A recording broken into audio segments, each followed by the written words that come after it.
শীর্ষ আদালতের নির্দেশে প্রকাশিত হলো চূড়ান্ত ভোটার তালিকার প্রথম পর্ব। কেশপুরের পরিসংখ্যান সামনে। শীর্ষ আদালতের নির্দেশ মেনে আজ পশ্চিমবঙ্গে প্রকাশ করা হলো চূড়ান্ত ভোটার তালিকার প্রথম পর্ব।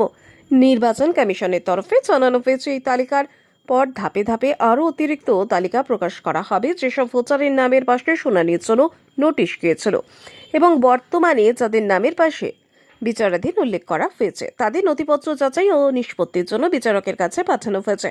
প্রশাসনের মতে সমস্ত মামলার শুনানি ও নথি যাচাই সম্পূর্ণ হওয়ার পর যেসব আবেদনকারীকে যোগ্য বলে বিবেচনা করা হবে তাদের নাম পরিবর্তন প্রকাশিত তালিকায় অন্তর্ভুক্ত করা হবে।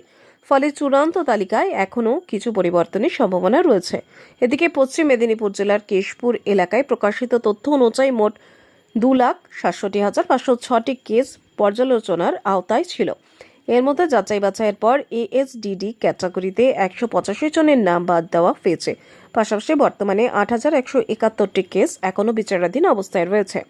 এই হিসেব অনুযায়ী মোট কেস সংখ্যা থেকে বাদ পড়া এবং বিচারাধীন কেস বাদ দিলে বর্তমানে কেশপুরে যোগ্য ভোটারের সংখ্যা দাঁড়িয়েছে 2,59,150 জন। নির্বাচন কমিশনের তরফে জানানো হয়েছে, বিচারাধীন কেসগুলো নিষ্পত্তি সম্পন্ন হলে পরবর্তী ধাপে প্রকাশিত অতিরিক্ত তালিকায় নতুন করে কিছু নাম যুক্ত হতে পারে। ফলে পুরো প্রক্রিয়ার দিকে নজর রাখছে রাজনৈতিক মহল ও সাধারণ ভোটাররা।